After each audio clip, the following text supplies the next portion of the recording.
Good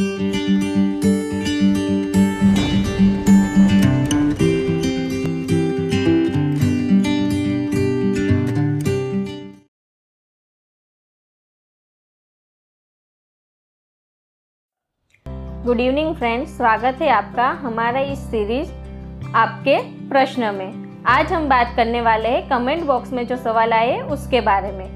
तो good evening ma'am. Good evening. आपके video में जो सवाल आए कमेंट बॉक्स में उसके बारे में आज हम डिस्कस करते हैं। तो पहला सवाल है कि डायग्नोस्टिक हिस्ट्रोलेप्रोस्कोपी जो करते हैं तो क्या वो क्लोज सर्विक्स रहता है उसमें भी फ़ायदा देता है? डायग्नोस्टिक हिस्ट्रोलेप्रोस्कोपी यानी कि नीचे से गर्भाशय का जो मुख है वहाँ से एक दूरबीन जो रहता है उसके माध्यम से चेकअप होता है और साइमल्टेनियसली उसका ट्रीटमेंट भी हम कर सकते हैं। तो अगर सर्विक्स बंद है यानी कि गर्भाशय का मुख बंद है तो उसको भी हम इसी रूट से और इसी प्रोसीजर से वहाँ पे जो भी एडिशंस वगैरह है, कोई ब्लॉक वगैरह है तो वह भी हम क्लियर कर सकते हैं। और जनरली हम जो पेशेंट देखते हैं कि सर्वाइकल स्टीनोसिस है तो हम जो सीज़र रहती है उससे जो ओपनिंग है उसको वाइड कर सकते हैं। So it is not a major surgery. काफ़ी बार हम देखते हैं कि गर्भाशय के मुख यानी कि सर्विक्स के पास एडिशंस वगैरह है तो एडिजियोलाइसिस करके जो प्रोसीजर होती है उससे भी गर्भाशय का जो मुख है वो बड़ा हो सकता है। और काफ़ी बार हमने देखा है कि और कोई रीजंस नहीं है, cervical stenosis is the only factor जिस वजह से प्रेगनेंसी रुकने में दुविधा आ रही है और जैसे ही यह प्रॉब्लम सॉल्व होता है और पेशेंट नेचुरली भी कंसीव कर सकते हैं। अगला सवाल है, हेलो मैम, संबंध बनाने के बाद ब्लड आता है, कभी कभी कमर में दर्द होता है, संबंध बनाने के बाद भी दर्द होता है, अंदर छाले पड़ गए हैं, डॉक्टर ने बोला है 3 साल से ऐसा हो रहा है, मेरी उम्र 30 साल है, पेप स्मीयर टेस्ट हुआ है वो नॉर्मल है, तो मुझे सुझाव दीजिए मुझे आगे क्या करना चाहिए, मेरी 2 साल की एक लड़की भी है। ओके, जैसे आपने अपनी जो समस्या है बहुत अच्छे से और काफ़ी डिटेल में आपने बताया है और हम आशा रखते हैं कि दूसरे जो भी हमारे व्यूवर्स हैं जब भी आप सवाल पूछते हो तो जितना आप डिटेल देंगे उतना अच्छे से आपको आपका जो प्रश्न है उसका जवाब मिल सकता है। यह जो सवाल है कि जैसे गर्भाशय के मुख पे छाले पड़े हैं, जो तकलीफ़ आपको हो रही है कि रिलेशन के बाद भी ब्लीडिंग वगैरह हो रहा है, यानी कि जो गर्भाशय का मुख है यानी कि सर्विक्स जो है वहाँ पे जब भी अल्सर होते हैं, जैसे मुंह में छाले पड़ते हैं तो वहाँ से जो स्त्राव रहता है वो बढ़ जाता है, वैसे ही गर्भाशय का जो मुख है वहाँ पे जब भी छाले पड़ते हैं तो जो स्त्राव है वहाँ पे जो भी सिक्रीशंस है वो बढ़ जाते हैं। तो जनरली पेशेंट को जो समस्या होती है कि वाइट डिस्चार्ज ज़्यादा होता है, वहाँ पे जो इन्फेक्शन है, मेन रीज़न जो है सर्वाइकल इरोजन या तो अल्सर का वह है इन्फेक्शन। अब यह जो इन्फेक्शन है वो बैक्टीरियल हो सकता है, वायरल हो सकता है, फंगल हो सकता है, पैरासिटिक हो सकता है। तो यह सारी वैरायटीज़ की वजह से या तो यह सारे इन्फेक्शंस में से कोई एक इन्फेक्शन या तो मिक्स्ड टाइप ऑफ इन्फेक्शन हो सकता है। और जनरली यह जो रहता है it is more of a ascending infection, यानी कि वजाइना में से सर्विक्स में से बच्चेदानी में से फेलोपियन ट्यूब्स और वहाँ से जाकर वह एब्डोमिनल कैविटी तक यह इन्फेक्शन स्प्रेड हो सकता है। जब भी यह इन्फेक्शन की सिवियरिटी डिपेंडिंग अपॉन की सिवियरिटी कितनी है वह हिसाब से पेशेंट को सिम्टम्स आते हैं। जैसे आपने बताया है कि कमर में दर्द होता है, पेड़ों के भाग में भी दर्द होता है और ब्लीडिंग भी हो रही है आफ्टर इंटरकोर्स। मैं जब तक समझ रही हूँ कि आपको जो इन्फेक्शन है यह सीवियर वैरायटी ऑफ इन्फेक्शन हो सकता है और जनरली हम इसके लिए एंटीबायोटिक्स वगैरह के मेडिसिन का कोर्स दिया जाता है। यह जो कोर्स होता है वो 14 डेज़ 21 डेज़ ऐसे वेरी करता है डिपेंडिंग अपॉन आपके सिम्टम्स कैसे रिलीव होते हैं।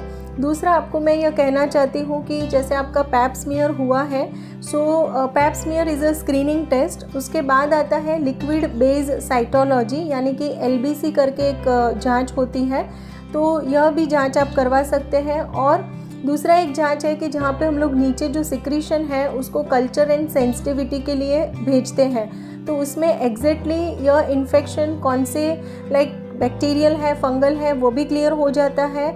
और यह जो बैक्टीरिया या फंगस है वो कौन सी मेडिसिन से या तो कौन सी एंटीबायोटिक से सेंसिटिव है वो भी हमें पता चल सकता है। एक बार यह सब पता चलता है तो आपकी जो भी मेडिसिन स्टार्ट करेंगे तो उससे, जैसे आपने बताया कि 3 साल से आपको यह समस्या हो रही है लेकिन अभी भी आपको कोई फ़र्क नहीं पड़ रहा है, बेस्ट ऑप्शन है कि आप लिक्विड बेस्ड साइटोलॉजी का जो टेस्ट होता है आपके नज़दीकी गायनेकोलॉजिस्ट के पास वह भी करवा सकते हैं। और जो स्वॉब मैंने आपको बोला कि वहाँ से स्वॉब लेकर उसको कल्चर सेंसिटिविटी के लिए भेज सकते हैं और उसके आधार से आपकी ट्रीटमेंट प्लान कर सकते हैं। एंड आई एम श्योर कि आपको यह प्रॉब्लम जो है उसमें फ़र्क महसूस होगा। ओके, अगला सवाल है कि my age is 34, I am trying for conceiving, fibroid की साइज़ है 2/2 सेंटीमीटर, प्रोलैक्टिन लेवल है 44 और AMH लेवल है 1.4, तो क्या मैं नेचुरली कंसीव कर सकती हूँ? जैसे आपने बताया कि आपकी एज 34 है, AMH की वैल्यू 1.4 है, एंड फाइब्रॉइड है। अभी फाइब्रॉइड का जो लोकेशन है वो बहुत ही इम्पोर्टेंट रहता है कि अगर सब म्यूकोजल फाइब्रॉइड है तो ऐसे पेशेंट में पहले हमें फाइब्रॉइड रिमूव करने की ज़रूरत पड़ती है। लेकिन यदि इंट्राम्यूरल यानी कि मिडल लेयर में है या तो बाहर के लेयर में है तो मेजॉरिटी ऑफ द केसेस में फाइब्रॉइड रिमूव करने की ज़रूरत नहीं पड़ती है, अनलेस फाइब्रॉइड का जो साइज़ है मोर देन 3 सेंटीमीटर है या तो मोर देन 5 सेंटीमीटर है। उसके साथ साथ पेशेंट को सिम्टम्स है जैसे कि हैवी ब्लीडिंग हो रही है, पेट में दर्द हो रहा है, ऐसे अगर समस्या है तो फाइब्रॉइड रिमूव करना ज़रूरी होता है। लेकिन AMH वैल्यू 1.4 है, 34 एज है, आप नेचुरली भी कंसीव कर सकते हैं। डिपेंडिंग अपॉन आपके पीरियड के सेकेंड डे पे थोड़े हार्मोन्स के रिपोर्ट करना आवश्यक होता है और वह रिपोर्ट के आधार से हम आपको बता सकते हैं कि आपको नेचुरल कंसीव करने कितने सक्सेस रेट है आपको अगर आप नेचुरल प्लानिंग करते हैं, IUI ट्रीटमेंट में कितने सक्सेस रेट होते हैं और IVF ट्रीटमेंट में कितने सक्सेस रेट होते हैं। अगला सवाल है कि मेरी मॉम की एज 14 ईयर है, उनके ओवरीज में लेफ्ट साइड में 30 mm का सिस्ट है, तो उनका पीरियड 15 डेज में आ जाता है, तो उनको क्या करना चाहिए? 14 mm का सिस्ट है, तो 14 mm का जो सिस्ट है वह बहुत ही मेजर प्रॉब्लम नहीं है। अगर आपकी मदर को 15 डेज़ में अगर पीरियड आ रहे हैं तो मोस्ट प्रोबेबली हार्मोनल इम्बैलेंस हो सकता है, थायराइड रिलेटेड प्रॉब्लम्स हो सकते हैं। जनरली हम जो पेशेंट देखते हैं कि हाइपोथायरॉयडिज्म अपने इंडियन फीमेल्स में काफ़ी कॉमन है और PCOD का जो प्रॉब्लम है उसकी वजह से भी ऐसा सिस्ट डेवलप हो सकते हैं, या तो पीरियड्स 15 डेज़ में आते हैं या तो पीरियड्स डिलेड आते हैं कि मोर देन 35 डेज़ के बाद पीरियड्स आते हैं। ऐसे सब समस्या अगर हार्मोनल इम्बैलेंस है तो ऐसे पेशेंट में ज़्यादातर पाई जाती है। तो आप एक बार आपका baseline hormonal profile, thyroid profile करवा लीजिए, प्रोलैक्टिन लेवल वगैरह करवा सकते हैं और उसके आधार से आपको ट्रीटमेंट एडवाइस कर सकते हैं। ओके, अगला सवाल है कि मुझे फाइब्रॉइड है और मेरा 2 बार मिसकैरेज भी हो चुका है, तो मुझे क्या करना चाहिए? फाइब्रॉइड की साइज़ या कौन सी जगह पे वो मेंशन नहीं है? जैसे आपने पूछा है कि प्रीवियस 2 मिसकैरेज हुए हैं और फाइब्रॉइड की साइज़ आपने मेंशन नहीं की है, बहुत ही इम्पॉर्टेंट रहता है कि पहले तो मिसकैरेज किस वजह से हुआ है, पहले 3 महीने में हुआ है या उसके बाद हुआ है। दूसरा है कि फाइब्रॉइड की साइज़ कितनी है और आपने नेचुरली कंसीव किया है, IVF प्रेगनेंसी है, IUI प्रेगनेंसी है, यह भी जानना ज़रूरी है। लेकिन अगर आपकी जो फाइब्रॉइड है वो जो कैविटी जो है जिसमें प्रेगनेंसी रुकता है, एंडोमेट्रियल कैविटी हम बोलते हैं, उसको कंप्रेस कर रही है या तो वह जो जगह है उसको छोटा बना रही है, तो 100% पहले फाइब्रॉइड रिमूव करना चाहिए। अगर आपकी कैविटी क्लियर है, फाइब्रॉइड की वजह से वहाँ पे कोई प्रेशर नहीं आ रहा है, लेकिन फाइब्रॉइड की साइज़ अगर मोर देन 5 सेंटीमीटर है तो मेरी राय यही रहेगी कि बेटर है कि हम पहले फाइब्रॉइड रिमूव कर दें और उसके बाद ही आप प्रेगनेंसी के लिए प्लान कीजिए। ओके, अगला सवाल है कि मेरी बच्चेदानी में सूजन है, मुझे पीरियड 10-10 दिन में आ जाते हैं और 3 दिन बहुत हेवी रहते हैं और पहले दिन में तो कमर में और पेट में भी दर्द रहता है, तो मुझे क्या करना चाहिए? जैसे आपने बताया है कि 10-10 दिन में पीरियड आते हैं और हैवी फ्लो होता है, कमर में ज़्यादा दर्द हो रहा है, तो मोस्टली जब भी इन्फेक्शन रहता है जिसे हम पेल्विक इन्फ्लेमेटरी डिजीज़ कहते हैं, this is a most common reason for menorrhagia यानी कि heavy bleeding during the periods.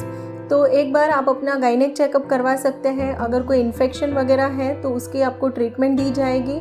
अगर कोई हार्मोनल इम्बैलेंस है तो वह भी आपके एक सोनोग्राफी और ब्लड टेस्ट में पकड़ में आ जाएगा। So depending upon weather infection है, हार्मोनल इम्बैलेंस है, सो यह जान के उसके बाद आपको आगे हम गाइड कर सकते हैं। अगला सवाल है कि मेरी वाइफ को बच्चेदानी में गांठ है, बहुत दिन से इलाज करवा रहे हैं पर अच्छा नहीं हुआ है। उसकी साइज़ है 36/41/44 mm। तो आगे क्या करना चाहिए?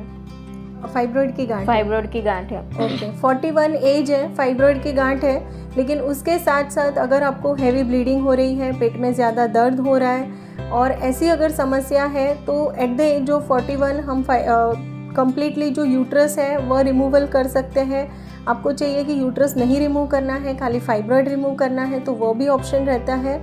और काफ़ी बार ऐसा होता है कि पेशेंट की इच्छा होती है कि मैम अभी हमको मेडिसिन ही लेना है, तो आपके लिए मेडिसिन का ऑप्शन भी है। आप मिरीना करके कॉपर टी रहता है वो भी बिठा सकते हैं। और जैसे मैंने अभी बताया कि ओनली गांठ जो है फाइब्रॉइड की वो भी रिमूव हो सकती है। और अगर आपको परमानेंट ऑप्शन चाहिए तो बेस्ट ऑप्शन रहता है कि गो फॉर हिस्टेरेक्टमी, यानी कि पूरा बच्चादानी अगर निकाल देंगे।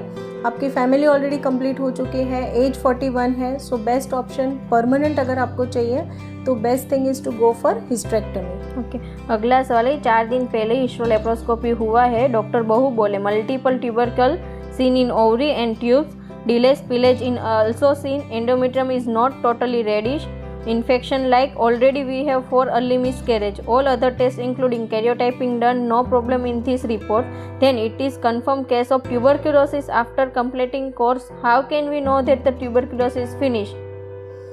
बहुत ही अच्छा सवाल है। इंडियन फीमेल्स में tuberculosis is the most common reason कि जो फेलोपियन ट्यूब्स को अफेक्ट करता है। और आपके डॉक्टर ने जो आपकी लेप्रोस्कोपी की है बहुत ही अच्छे से हो चुका है कि दोनों फेलोपियन ट्यूब्स पे मल्टीपल ट्यूबरकल्स है, ओवरीज पे भी मल्टीपल ट्यूबरकल्स है। So ultimately diagnosis of tuberculosis is almost confirmed empirically. अगर उसको और ज़्यादा डिटेल में कंफर्म करना है तो हम वहाँ से बायोप्सी ले सकते हैं, उसको TB PCR के लिए भेज सकते हैं। That suggest that it is a active tuberculosis. और इसका जो आपका दवाई का कोर्स होता है वो आप 6 महीने का कोर्स कर सकते हैं और उसके बाद आप प्रेगनेंसी प्लान कर सकते हैं। जनरली जो केसेस में हम एम्पेरिकली देखते हैं कि लेप्रोस्कोपी में पता चल रहा है कि यहाँ पे ट्यूबरकुलोसिस इन्फेक्शन लग रहा है, वो पेशेंट को मेडिसिन का कोर्स देने के बाद यानी कि AKT4 और AKT3 मेडिसिन दी जाती है। AKT4 का जो कोर्स है दैट इज़ फॉर 2 मंथ्स। इसके दौरान पेशेंट को स्ट्रिक्टली कहा जाता है, गाइड किया जाता है कि आपको कंसीव नहीं करना है, आपको some mode of contraceptive measures use करना है। जैसे आपका AKT3 मेडिसिन स्टार्ट होता है उसके बाद आपको नेचुरली प्लान करना है, IUI पे जाना है या IVF पे जाना है। आप ये तीनों में से कोई भी ऑप्शन ले सकते हो डिपेंडिंग अपॉन आपके एंट्रल फॉलिकल काउंट कैसे है, आपके हॉर्मोन्स के रिपोर्ट कैसे है। And if you conceive naturally तो यह प्रेगनेंसी जो है वह सक्सेसफुल होने के चांसेस बढ़ जाते हैं if it is only because of tuberculosis. और जनरली एक बार आपका ट्यूबरकुलोसिस का ट्रीटमेंट होता है उसके बाद ऐसा एज सच कोई रिपोर्ट नहीं है जिसमें हम कंफर्म करें कि अभी ट्यूबरकुलोसिस चला गया है या ट्यूबरकुलोसिस नहीं है। It is just with the sonography. If required there is a blood test also जिसको हम TB गोल्ड करके कहते हैं, लेकिन जनरली हम रूटीन प्रैक्टिस में यह रिपोर्ट करके कंफर्मेशन ऐसा नहीं करवाते हैं। लेकिन यदि कोई पेशेंट को ऐसी इच्छा है कि हमें एक बार कंफर्म करके ही आगे बढ़ना है तो आपका जैसे डिलेड स्पिलेज दिखा रहा है फेलोपियन ट्यूब में तो एक HSG का जांच कर सकते हैं जिसमें वो पता चल जाएगा कि आपके फेलोपियन ट्यूब्स में अभी easily free spillage of dye हो रहा है। और अगर आपकी इच्छा है, विश है, तो TB गोल्ड का जो ब्लड टेस्ट होता है वह भी कंफर्म करने के लिए कर सकते हैं। ओके अगला सवाल है कि क्या है हेवी ब्लीडिंग नहीं हो रहा है और ओनली स्पॉटिंग का प्रॉब्लम रहता है कि इंटरमेंस्ट्रुअल स्पॉटिंग हो रहा है फाइब्रॉइड की वजह से, तो तब भी ऑपरेशन ज़रूरी है बच्चेदानी का? आपको ब्लीडिंग नहीं हो रही है, ओनली स्पॉटिंग हो रही है। सो पहले तो स्पॉटिंग फाइब्रॉइड की वजह से हो रही है या और कोई रीज़न है वह कंफर्म करना ज़रूरी है।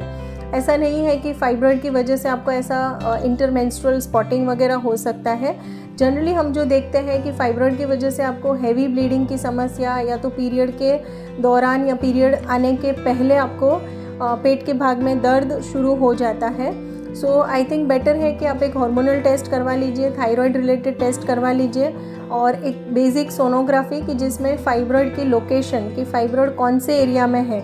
अगर वह बच्चेदानी के अंदर के लेयर में है तो 100% अपने को फाइब्रॉइड रिमूवल और एल्स गर्भाशय का जो थैली है वह पूरा निकालने की आवश्यकता होती है। अगर वह मिडल लेयर में है, फाइब्रॉइड की साइज़ छोटी है लेकिन आपको ज़्यादा तकलीफ़ हो रही है, आपको रिमूव करना है, तो आप यह ऑप्शन ले सकते हो।